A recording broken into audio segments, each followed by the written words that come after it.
श्रावस्ती में जनसभा के दौरान इमरान प्रतापगढ़ी ने बीजेपी एसपी पर खूब चलाए शायराना अंदाज में तीर। श्रावस्ती जिले के हरदत्त नगर गिरंट में आयोजित चुनावी जनसभा को संबोधित करने पहुंचे कांग्रेस अल्पसंख्यक प्रकोष्ठ के राष्ट्रीय अध्यक्ष हिंदुस्तान के मशहूर शायर इमरान प्रतापगढ़ी ने भाजपा पर जमकर हमला बोला। कहा, कभी हिजाब तो कभी किसान। भाजपा संविधान और लोकतंत्र को खत्म कर रही है। न कोई अपनी पसंद के कपड़े पहन सकता है और न नाइंसाफी के खिलाफ आवाज़ उठा सकता है। लोकतंत्र को बचाना है तो देश के हर नागरिक को जागना होगा। उन्होंने बीजेपी सरकार पर जबरदस्त हमला करते हुए कहा कि चाय बेचने वाले ने देश को बेच दिया, ये कैसा चौकीदार है। इमरान प्रतापगढ़ी दोपहर 12 बजे के करीब हेलीकॉप्टर से 290 श्रावस्ती विधानसभा क्षेत्र के हरदत्त नगर गिरंट पहुंचे, जहां कांग्रेस उम्मीदवार हाजी रमजान के समर्थन में सभा को संबोधित करते हुए कहा कि देश का संविधान लोकतंत्र खतरे में है। भाजपा धर्म की राजनीति करती है और कांग्रेस इंसानियत की। उन्होंने सपा पर भी निशाना साधा और कहा, अखिलेश बाबू, बिना कांग्रेस के हाथ के यूपी में साइकिल खड़ी नहीं हो सकती। उन्होंने शायरी के अंदाज में भाजपा को घेरा। आवाम का है, किसान का है, सवाल लोगों की जान का है।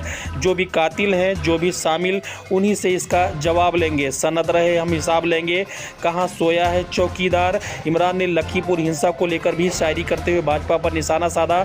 शहीद को होकर गुरु के बेटे चिता पर जलकर महक रहे हैं, लहू में डूबी हुई पगड़ी हमारे भाई सिसक रहे हैं। उन्होंने पिछले दिनों कर्नाटक में शुरू हिजाब विवाद को लेकर भी भाजपा को घेरा।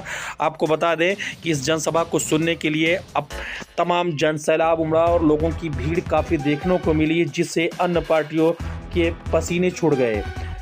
श्रावस्ती से कांग्रेस प्रत्याशी हाजी मोहम्मद रमजान के समर्थन में पहुंचे इमरान प्रतापगढ़ी ने बीजेपी और सब समाजवादी पार्टी सहित अन्य पार्टियों में जबरदस्त हमला बोला और कहा कि इंसानियत की कोई बात करती है तो वो कांग्रेस पार्टी है और श्रावस्ती वासियों से वो निवेदन करते हैं कि वो हाजी रमजान को जरूर जिता दें।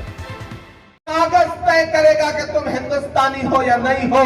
और आप गुस्से में अलग-अलग ये कह रहे थे कि फिरौन की है, नमरूद की है, फूलों से जंग बारूद की है। इस बार तो डरना नामुमकिन, इस बार तो बात वजूद की है। आप लड़ रहे थे, शहर दर शहर आप आंदोलन कर रहे थे। आपकी बहनें, आपकी माएं बैठी थी आंदोलन करते हुए। याद है वो लम्हा। और एक सुबह ऐसा भी आया कि जब योगी आदित्यनाथ की सरकार के इशारे पर 21 से ज्यादा नौजवानों के सीनों पे सीधे गोलियां मारी गई।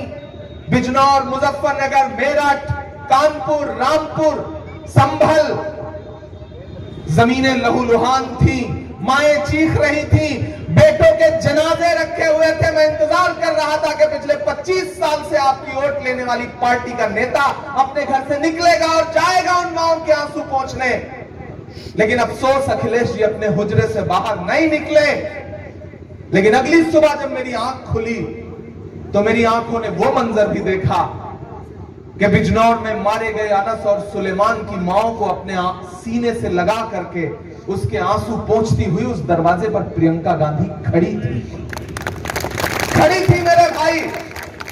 हालांकि पिछले 30 साल से आपने कांग्रेस को वोट नहीं दिया है विधानसभा के चुनाव में, यह सच्चाई है। आपने छोड़ दिया था।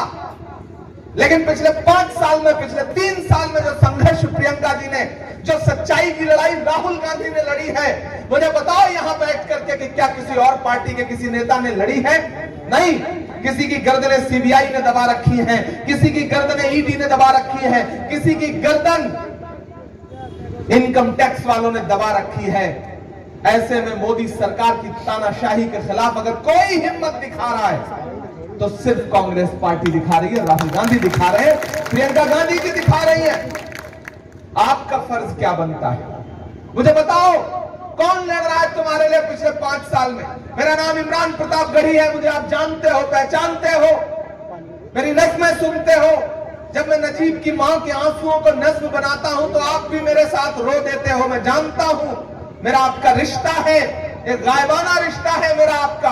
मैं उस रिश्ते की बुनियाद पे खड़ा होकर के कह रहा हूं कि जब एनआरसी में आपसे कागज मांगा जा रहा था तो हिंदुस्तान के 63 से ज्यादा जगहों पर खड़ा होकर के मैं आपकी लड़ाई लड़ रहा था। मैं उस लड़ाई की बुनियाद पर यहां आकर आपसे कह रहा हूं कि मुझे मुरादाबाद में 1 करोड़ 4 लाख रुपए का नोटिस दिया योगी आदित्यनाथ की पुलिस ने। यह कहा कि आंदोलन में शामिल हो गए तो 1 करोड़ 4 लाख रुपए जमा करो।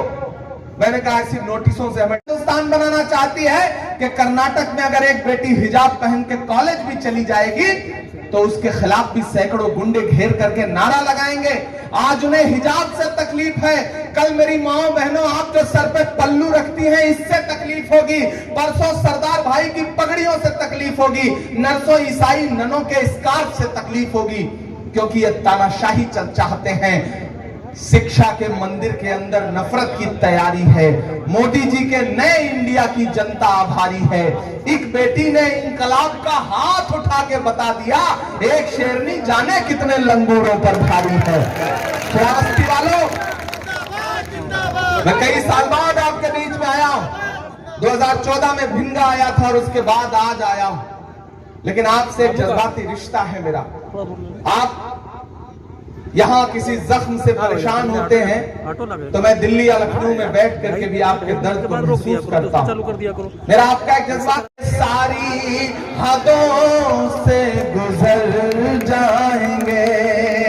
श्रावस्ती वालों, आखिरी बात, महान बादशाह सिकंदर ने यूनान फतेह किया। यूनान फतेह करने के बाद वो जीत का जश्न मनाने के लिए शहर की सड़कों पर निकला तो देखा उसने कि पूरा शहर जश्न मना रहा है, लेकिन एक फकीर जो है वो उन्हीं आंखों से सो रहा है, कंबल ओढ़ के, चादर ओढ़ के। सिकंदर को गुस्सा आया, सिकंदर अपने घोड़े से उतरा और उस फकीर के पास जाकर के उसे जोर की एक लात मारी और लात मार के कहा, क्यों रे फकीर, मैंने पूरा शहर फतेह कर लिया, शहर जीत लिया, शहर के लोग जश्न मना रहे हैं और तू सो रहा है। तो फकीर ने उन्हीं आंखों से सिकंदर को देखा और देख करके कहा कि शहर फतेह करना बादशाह का काम है, लेकिन लात मारना गधे का काम है। क्या खुदा की कायनात में इंसानों की इतनी कमी हो गई है जो उसने बादशाहत एक गधे के हाथ में सौंप दी? मुझे बताओ यहां बैठे हुए आप सारे लोग कि 2014 में शहर फतेह करने के बाद पहली लात नोटबंदी की पड़ी थी आपको या नहीं पड़ी थी? और पिछले बार धोखे से हरा दिया गया था। डर की राजनीति के साथ अधिकारियों पे दबाव डाल करके हाजी रमजान साहब को हरा दिया गया था। लेकिन इस बार श्रावस्ती वालों, हर तरह से तैयार रहना, चुनाव के पहले भी और चुनाव के बाद भी वोट भी देना है और वोट की हिफाजत भी करना है और लड़के सर्टिफिकेट भी लेना है। इस बार चूकना मत। इस बार चूकोगे तो हाजी रमजान साहब के आंसुओं के साथ नाइंसाफी करोगे, याद रखना इस बात को। और एहसास दिला दो, अगर अखिलेश जी कह रहे थे कि कहां खाता खुल रहा है, तो श्रावस्ती से पलट के जवाब तो जाना चाहिए, जाएगा ना?